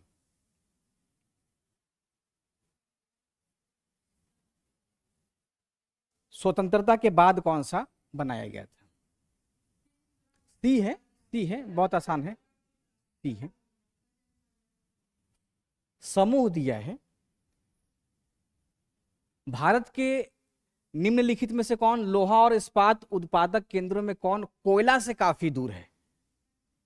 अभी हमने इसका एक्सप्लेनेशन दिया था, आप लोग बताइए। भद्रावती है। भद्रावती क्या है? अब इसी में ऐसा सवाल रहता कि वो इंडस्ट्री जो चारकोल का इस्तेमाल करती है, भद्रावती का। अब जैसे देखिए कुल्टी और आसनसोल, ये कहाँ पे है? वेस्ट बंगाल में है। ये कहाँ पे है? वेस्ट बंगाल में है। ये कहाँ पे है? झारखंड में है ना। और ये हो गया कर्नाटक में। तो इन तीनों को तो कोयला की प्राप्ति हो, जैसे बोकारो है, इसको झरिया से कोयला मिल जाएगा, है ना। और इन दोनों को रानीगंज से कोयला मिल जाएगा। अब ये है बहुत दूर हो गया। अब मान लीजिए कि इसके सबसे नजदीक कोयला कौन सा रहेगा, छत्तीसगढ़ का कोरबा। छत्तीसगढ़ नजदीक रहेगा तो वहां से भी कोयला मंगाना इसके लिए महंगा पड़ेगा, बहुत दूर है, महंगा पड़ जाएगा। इस कारण से वो वहां पे लोकल कोयले का यानी कि लकड़ी के कोयले का इस्तेमाल कर लेता है। तो ये क्षेत्र काफी दूर है। निम्नलिखित में से कौन सा एक सही सुमेलित नहीं है, अब आप लोग बताइए। लसुंद्रा गुजरात में है, ये किससे सवाल आ गया, करंट अफेयर्स का है। करंट अफेयर्स का कुछ जगह चर्चा में रहेगा, जैसे अभी लिथियम का भंडार कहीं ना कहीं पे मिला है, कहाँ पे मिला है, जम्मू और कश्मीर में। अब बताइए कि कहाँ पे मिला है। अब वो जगह दे देगा भारत के किस राज्य से, आप मैच कीजिए, या केंद्र शासित प्रदेश से है, तो उसको मैच करना पड़ेगा। कौन सुमेलित नहीं है, बहुत आसान है, कोरबा। थर्मल हो जाएगा ये, यहाँ पे क्या पवन दिया है, कोरबा किस लिए है, कोयले के लिए है, कोयला के लिए है। तो यहाँ पे जो भी कारखाना रहेगा वो कोल यानी कि थर्मल एनर्जी से चलता रहेगा, तो पवन यहाँ पे गलत है। भारत में पवन ऊर्जा का इस्तेमाल ज्यादातर कौन सा राज्य करता है, एक तो गुजरात करता है और दूसरा राजस्थान। ये दोनों राज्य पवन ऊर्जा का यानी कि विंड एनर्जी का इस्तेमाल ज्यादा करते हैं। बाकी जैसे कल्पक्कम, अभी इसको ना बताना है, कल्पक्कम हो गया, काकड़ा पार हो गया, नरौरा हो गया, है ना, तो ये सब का सब न्यूक्लियर एनर्जी का केंद्र है। जैसे नरौरा बहुत चर्चा में रहता है इसलिए क्योंकि ये यूपी में है, तो नरौरा भी न्यूक्लियर एनर्जी के लिए ही जाना जाता है। जैसे कैगा, कर्नाटक में एक जगह है जिसका नाम है कैगा, तो कैगा भी न्यूक्लियर के लिए ही जाना, ये भी बताना बाकी रह गया। नाथपा झाकड़ी आप लोग जानते ही हैं, सतलज और पतरातू पे तापी है। छत्तीसगढ़ में कोरबा का महत्व है, अब आप बताइए। नहीं, अब्रक कहाँ, अब्रक तो हम लोग आज छत्तीसगढ़ का पढ़े भी नहीं है, एल्युमिनियम होगा। कोरबा का जो महत्व है वो एल्युमिनियम के कारण, क्योंकि यहाँ पे बाल्को है यानी कि एल्युमिनियम कंपनी है, वो कोरबा का कोयला का इस्तेमाल करती है। आपको हमने कल बताया था कि बॉक्साइट से एल्युमिनियम बनाने में बहुत ज़्यादा एनर्जी लगता है, इसी कारण से कोरबा का जो महत्व है एल्युमिनियम इंडस्ट्री के कारण है। और अगर एल्युमिनियम ऑप्शन नहीं होता तो फिर आप लगाइए इस्पात, क्योंकि भिलाई को सप्लाई करता है, लेकिन जितना भिलाई लेती होगी उससे कई गुना ज़्यादा बाल्को ले लेती होगी कोयला, क्योंकि एल्युमिनियम जो बन रहा है बॉक्साइट से उसमें बहुत ज़्यादा ऊर्जा लगता है। कौन सी कंपनी एल्युमिनियम नहीं बनाती, आपके लिए भी जरूरी रहेगा। टेल्को नहीं बनाती है, टेल्को स्टील बनाती है। टेल्को जो आज हम लोग टाटा पढ़ रहे हैं ना, तो इसी टाटा का पुराना नाम टेल्को है।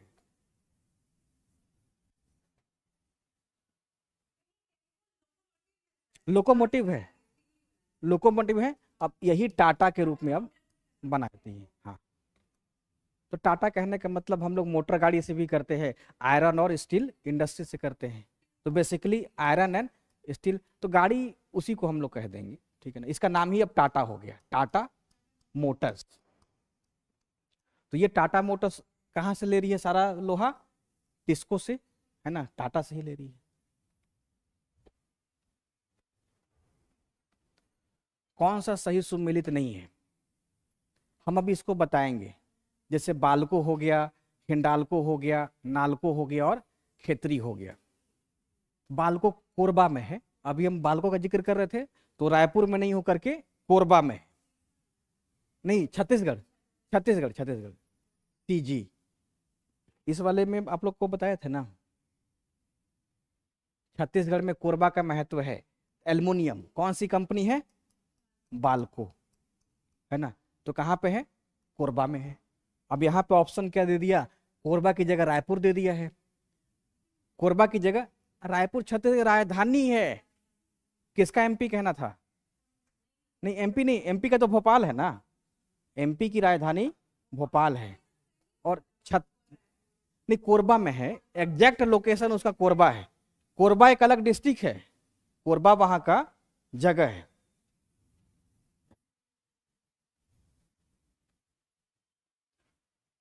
अब ये सारा इंडस्ट्री का है, वो हम बाद में कभी बताएंगे आपको कि काकीनाडा में जूट है, बायोडीजल है, ऐसा करके आपको आगे हम बताएंगे, अभी इसको छोड़ दीजिए। चुनार क्यों प्रसिद्ध है? अब बताइए, संरचना के आधार पे, भारत के संरचना हमने पढ़ाया था और उस बेस पे आपको इसका आंसर करना है। चुनार जगह का नाम है, जैसे अपना पटना हो गया, बिहटा हो गया, वैसे ही एक जगह है चुनार, सीमेंट के लिए चूना पत्थर का वहां पे प्रचुरता है। क्यों? क्योंकि विंध्यन रेंज का विस्तार गुजरात से लेकर के बिहार तक है, बिहार के रोहतास और कैमूर तक है। तो उत्तर प्रदेश का जो मिर्जापुर, विंध्याचल हम लोग जाते हैं, विंध्याचल तो कहाँ पे है? यूपी में है। तो इसी कारण से याद रखिएगा कि ये सीमेंट उद्योग के लिए जाना जाता है। चुनार में कहाँ है? एमपी में है। विंध्याचल हम लोग जाते हैं तो यूपी में है ना, यूपी में है। चुनार भी यूपी में है। जैसे हम लोग दिल्ली जाते हैं ना, तो वो ट्रेन जो है चुनार को पार कर जाती है, मतलब रुकती नहीं है, चुनार पार कर जाती है, लेकिन लोकल ट्रेन रुकती होगी तो चुनार वहां पर दिखता है। चुनार किला राजस्थान में होगा, चित्तौड़।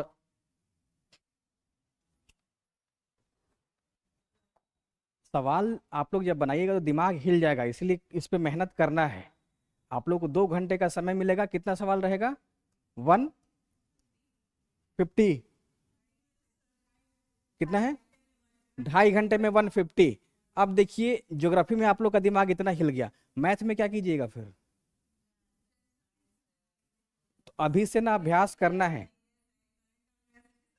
हिल जाएगा दिमाग 2 घंटे में, सवाल प्रैक्टिस कीजिए।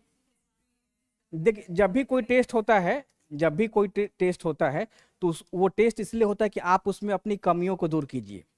आप अपनी कमियों का पता लगाइए और उसको जितना जल्दी हो सके दूर कीजिए।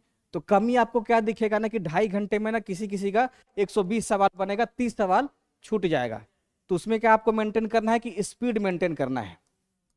कई बार क्या होगा कि यहाँ पे आपको पता रहेगा और वहां पे जाकर के मार के चले जाएंगे हैं बीड़ी, तो उसमें एक्यूरेसी आपका गलत हो गया। तो स्पीड के साथ साथ एक्यूरेसी का भी आपको ध्यान रखना पड़ेगा। मॉक टेस्ट लगाइए, कम से कम सप्ताह में 3 मॉक टेस्ट आप लोग सेट लगा दीजिए किसी का भी। नहीं तो एकदम से ना, जैसे आपके इंटरेस्ट में तो जो सब्जेक्ट रहेगा वो बनाइएगा। जैसे मेरे इंटरेस्ट में सवाल मैथ का नहीं रहता है, हमको मैथ मन ही नहीं है, रीजनिंग में कोई इंटरेस्ट नहीं है, इकोनॉमिक्स में कोई इंटरेस्ट नहीं है। अगर आप 10 सवाल दे दीजिएगा तो हो सकता है हम एक दिन भी उसको नहीं बना पाए। तो आपको जरूर से ध्यान रखना है कि वो सब्जेक्ट जिसमें इंटरेस्ट नहीं है उसका सवाल बनाइए, नहीं तो फिर एग्जाम में सीधा उसका उल्टा प्रतिक्रिया पड़ता है। चूना पत्थर का मुख्य कंपोजिशन है, जिप्सम है, चूना पत्थर मेन है, मुख्य लगा हुआ है, तो इसका मतलब क्या हो गया? चूना पत्थर। बिहार में डालमिया नगर किसके लिए प्रसिद्ध है? सीमेंट के लिए। निम्नलिखित में से कौन मध्य प्रदेश का नगर कीटनाशक यानी कि पेस्टिसाइड्स इंडस्ट्री के लिए ज्यादा जाना जाता है? यहां पे एक बार कांड भी हो गया था, भोपाल गैस लीक कांड हुआ था ना, तो भोपाल याद रखेंगे। भारत में रबड़ उद्योग स्थित है। अब देखिए यहाँ पे एग्रीकल्चर, रबड़ क्या है? कृषि। अब उसको पूछा गया उद्योग से जोड़ करके, रबड़ उद्योग कहाँ पे है? पणजी में है, बेंगलुरु में है, पुडुचेरी में है, या फिर औरंगाबाद में है? पणजी में रबर उद्योग कहाँ पे है? पणजी में। क्यों? क्योंकि गोवा वाला इलाका है। जैसे पश्चिमी घाट पर्वत है, तो इस पश्चिमी घाट पर्वत का जो जितना भी इलाका, जैसे मान लीजिए गोवा हो गया, कर्नाटक हो गया, केरल हो गया, ये रबड़ के लिए जाना जाता है। यहाँ पे क्या है? रबड़ है। इन्हीं जगहों पे क्या है? नारियल का उत्पादन किया जाता है। इन्हीं जगहों पे भारत में मसाले की खेती होती है ना। इन्हीं जगहों भारत में ड्राई फ्रूट्स जैसे काजू की खेती की जाती है। तो ये पूरा का पूरा पश्चिमी घाट पर्वत का पश्चिमी ढाल है, वो सब का सब रबड़ के लिए, नारियल के लिए, मसाला के लिए, काजू इत्यादि के लिए जाना जाता है। अब इसी में जो तटीय इलाका है, तो तटीय इलाके में ज्यादातर क्या पाया जाएगा? नारियल पाया जाएगा, ज्यादातर नारियल पाया जाएगा। और जैसे जैसे ऊंचाई पे जाते हैं, कृषि का भी पैटर्न बदलते जाएगा, और ऊंचाई पे जाएंगे तो सिर्फ बागान मिलना शुरू हो जाएगा, बागान। और उसी में बागान क्या मिलेगा? कॉफी का मिलेगा। तो वहां का जो जलवायु है रबड़ के लिए, ड्राई फ्रूट्स के लिए, इन सब के लिए अनुकूल है। तो पणजी को आप याद रखिएगा। भारत का प्रथम उर्वरक संयंत्र कहाँ पे लगा था? मतलब कि जो उर्वरक का कारखाना है इनमें कहाँ पे लगाया गया था? क्या होगा? अब यही सब सवाल टीआरई के लिए है। टीआरई के लिए ये सब सवाल जो लेवल है वो तो सिंदरी में लगाया गया था 1951 में। वर्ष 1951 में भारत में सिंदरी में संयंत्र लगा दिया गया था।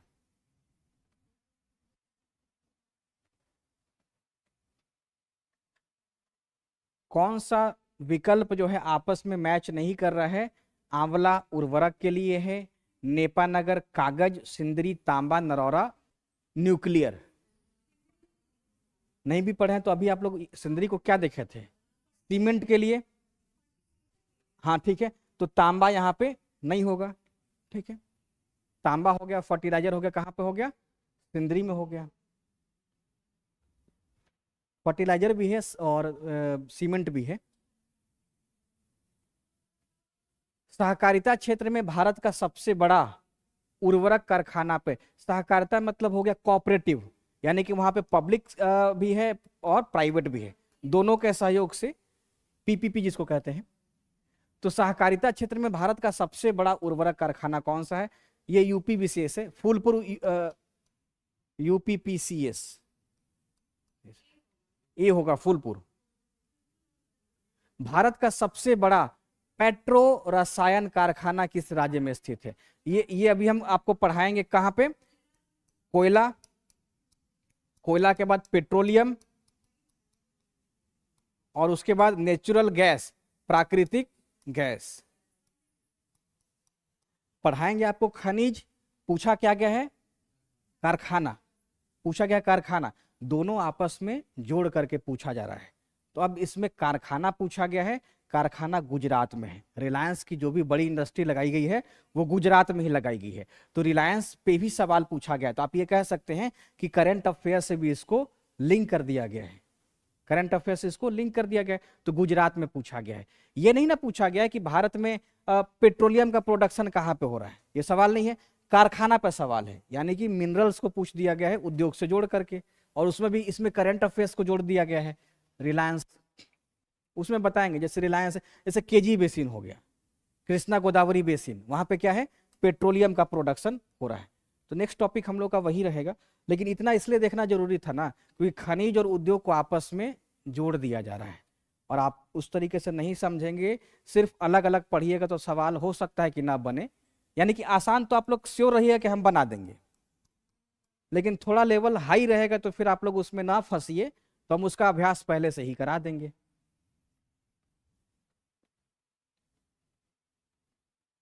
स्टील अथॉरिटी ऑफ इंडिया की स्थापना का वर्ष है? Steel authority of India Bharat में कब आया था? 1965 में नहीं, 74 में आया था। 1974 में स्टील अथॉरिटी ऑफ इंडिया का,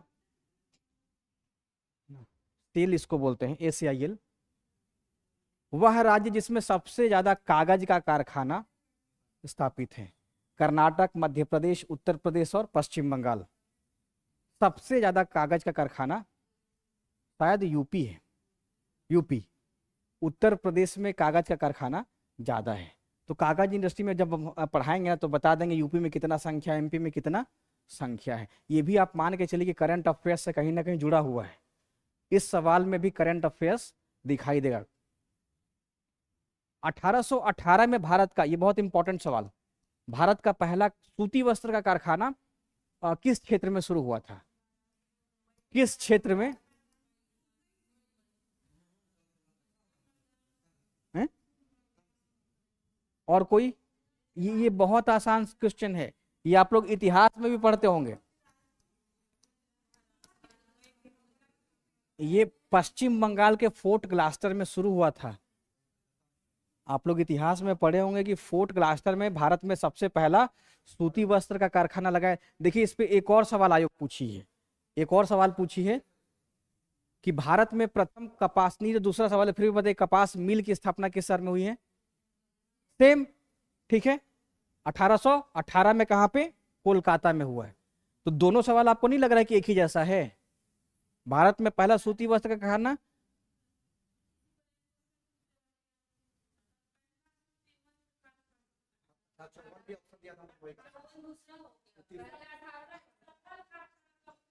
देखिए अगर सफल लग गया तो उसमें बाद वाला हो गया, ये लगा, लेकिन आप लोग इतिहास में क्या पढ़ते हैं कि इसको बंद करा दिया गया, ये फ्लॉप कर गया।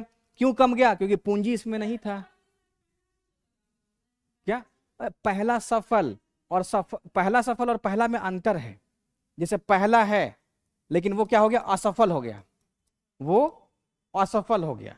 अब पहला है, अब उसमें सफल हो गया। समझ पा रही है भाषा को? क्लियर हो गया? लैंग्वेज क्लियर हो गया? ठीक है। किसमें? तो होगा ही 1854 वाला। सिर्फ पहला पूछा है तो पहला पूछा है तो यही होगा। अगर पहला पूछी है तो यही होगा, और पहला सफल पूछी है इसका मतलब इसके बाद वाला होगा। आयोग उत्तर क्या दी है? 18 ही दी है ना, तो ठीक ही है, तो ठीक ही है।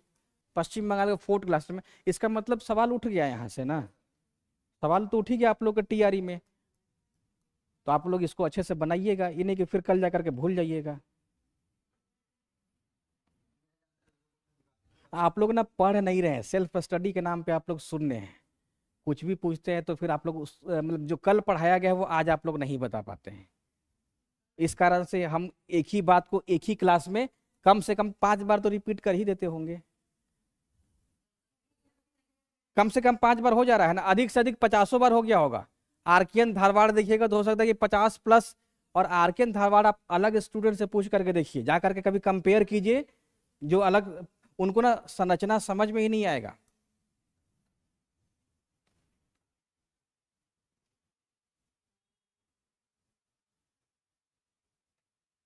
औषधि निर्माण कहाँ पे है? ऋषिकेश है, बहुत आसान है। औषधि निर्माण केंद्र ऋषिकेश में है। और भारत का सबसे बड़ा एंटीबायोटिक प्रोडक्शन भी इसी में होता है। हम लोग एंटीबायोटिक ले लेते हैं बात बात पे ना, बुखार लगा एंटीबायोटिक खा लिए, तो वो ऋषिकेश में ही प्रोडक्शन किया जाता है उसका। पंजाब में कौन सा स्थान? हौजरी, जैसे रुमाल हो गया, मोजा हो गया, ये सब किस में आता है? हौजरी उसको कहते हैं। हौजरी उद्योग के लिए प्रसिद्ध है। गुरुदासपुर, अमृतसर, लुधियाना या फिर जालंधर। लुधियाना में हौजरी इंडस्ट्री जाना जाता है। निम्नलिखित में से कहां पे तांबा उद्योग स्थापित है? ये तो बहुत आसान हो गया। अब इसमें आप लोग क्या कुछ और नहीं कर सकते हैं? तारापुर में क्या है? तारा न्यूक्लियर एनर्जी, यानी कि तारापुर कहां पे है? महाराष्ट्र में है, न्यूक्लियर एनर्जी के लिए। टीटागढ़ कागज के लिए। भारत के निम्नलिखित में से कौन से औद्योगिक प्रदेश में शिवकाशी केंद्र स्थापित है? ये थोड़ा सा स्टैंडर्ड सवाल है, आप चाहे तो उसको छोड़ भी सकते हैं, ये पीसीएस लेवल का सवाल है। शिवकाशी, शिवकाशी बहुत सारे चीजों के लिए जाना जाता है। जैसे मान लीजिए कि हम लोग दिया सलाई होता है ना, सलाई वगैरह शिवकाशी में, जैसे पटाखा हो गया, शिवकाशी जाना जाता है। तो शिवकाशी हो गया ऑप्शन सी। मदुरई, कोयम्बटूर और बेंगलुरु प्रदेश में शिवकाशी केंद्र स्थित है। तो यहाँ पे छोटे छोटे ढेर सारे इंडस्ट्री की स्थापना हुई है। जैसे हम लोग पटाखा, पटाखा मतलब त्योहार के अलावा शादी विवाह में भी मंगाते हैं, तो ये पटाखा वहां से। दिया सलाई, माचिस, तो इन सब के लिए शिवकाशी जाना जाता है। मध्य प्रदेश में पीतमपुर किसके लिए जाना जाता है? कागज, जूट, ऑटोमोबाइल या फिर, ये एमपी का, इसको छोड़ दे सकते हैं। एमपी पीसेस का सवाल है। ये झारखंड का लग रहा है। जेएसएमडीसी द्वारा स्थापित ग्रेनाइट पॉलिशिंग उद्योग। अब इस सवाल को अगर हम आधार बनाते हैं तो इसका मतलब कि बिहार में जो छोटी छोटी इंडस्ट्री लगाई गई है, जैसे बिहार में मान लिया जाए कि सीमेंट इंडस्ट्री कोई ना कोई कंपनी की होगी। यहाँ पे करंट अफेयर्स में मान लीजिए कुछ चीनी उद्योग के बारे में हम लोग को जानना होगा। चीनी उद्योग, जैसे मान लीजिए चीनी उद्योग के बारे में है, कोई नई कंपनी बिहार में लगाने वाली है, तो कहीं ना कहीं करंट अफेयर्स को भी देख लेना है। तो ग्रेनाइट पॉलिशिंग उद्योग अवस्थित है तुपुदाना, मधुपुर, पाकुड़ या फिर सरायकेला। तो ये हो जाएगा ऑप्शन ए में, तुपुदाना रांची में है ग्रेनाइट पॉलिशिंग उद्योग लगाएगा। पेट्रो रसायन के उत्पादन का सबसे बड़ा केंद्र कहाँ पे स्थित है?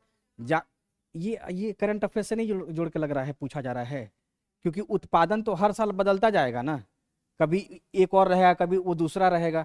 तो पेट्रो रसायन उत्पादन का सबसे बड़ा केंद्र जामनगर स्थित है ना। तो कहाँ पे है? गुजरात में है।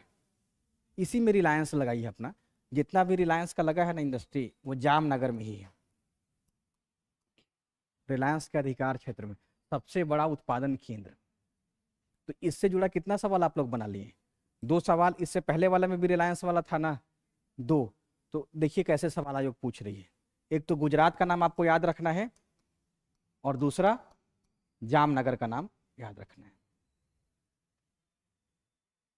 लास्ट सवाल, भारत में निम्नलिखित उद्योगों में से कौन सा एक पानी का सबसे बड़ा कंज्यूमर है, उपभोक्ता है? इंजीनियरिंग है, कागज और लुगदी है, वस्त्र उद्योग है, या फिर ताप शक्ति है? उद्योग जब हम पढ़ाएंगे तो बताएंगे। तो सबसे बड़ा जो है वो थर्मल एनर्जी है।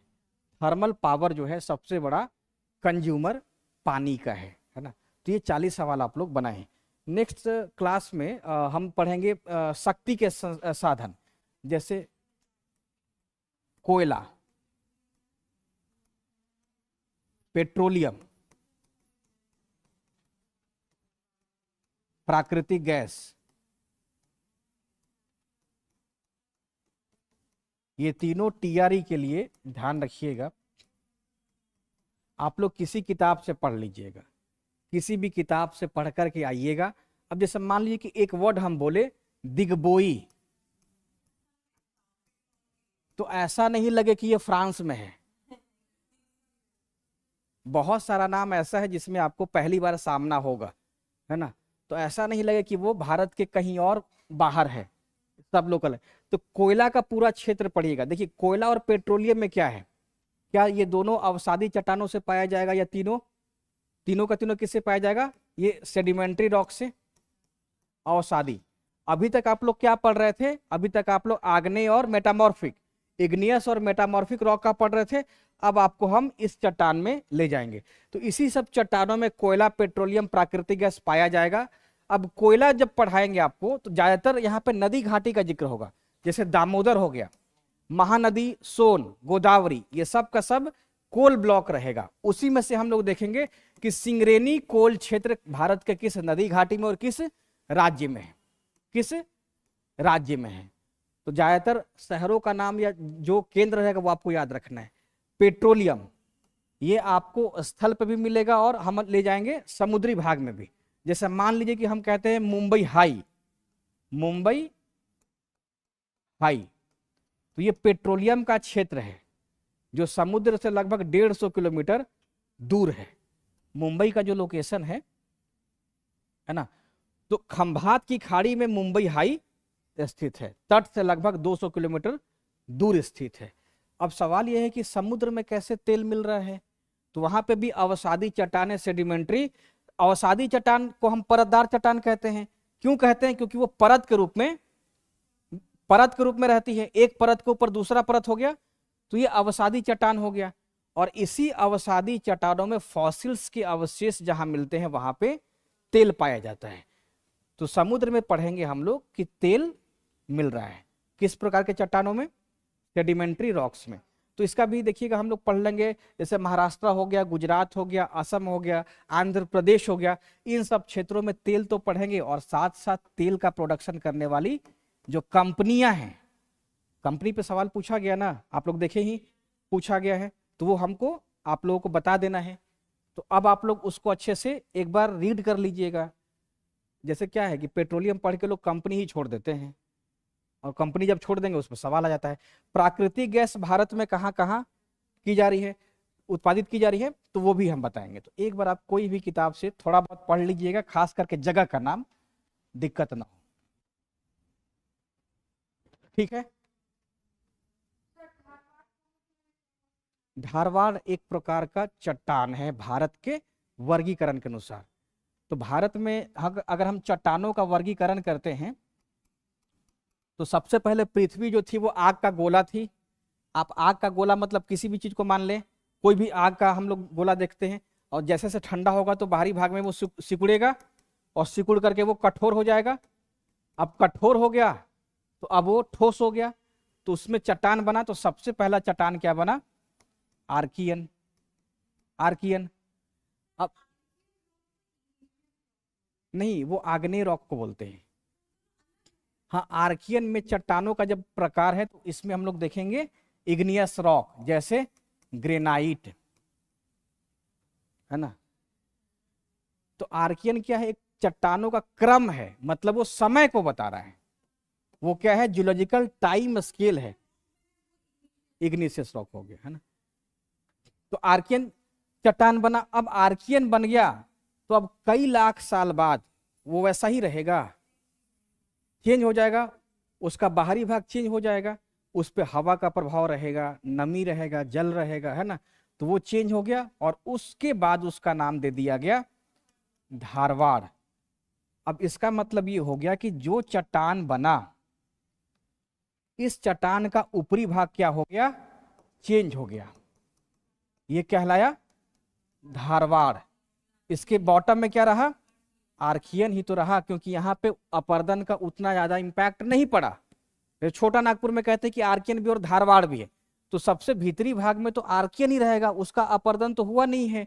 तो जो उसका प्राइमरी यानी कि जो जनक चट्टान है आर्कियन है, उसके आर्कियन चट्टानों के अपर्दन से, निक्षेपण से क्या बना? धारवाड़ बन गया। धारवाड़ चट्टानों के बाद इसका भी रूप बदल गया। ये क्या बन गया? कुडप्पा टाइप में हो गया। ये भारत में कुछ जगहों पर देखिएगा तो कुडप्पा प्रकार में बन गया। इसके बाद विंध्यन प्रकार आया। तो धारवाड़ समझ में आ गया? हो गया क्लियर? ठीक है। अब यही धारवाड़ चट्टान में सबसे ज्यादा भारत में खनिज मिलता है। सबसे ज्यादा खनिज किसमें मिलेगा? धारवाड़ में मिलता है।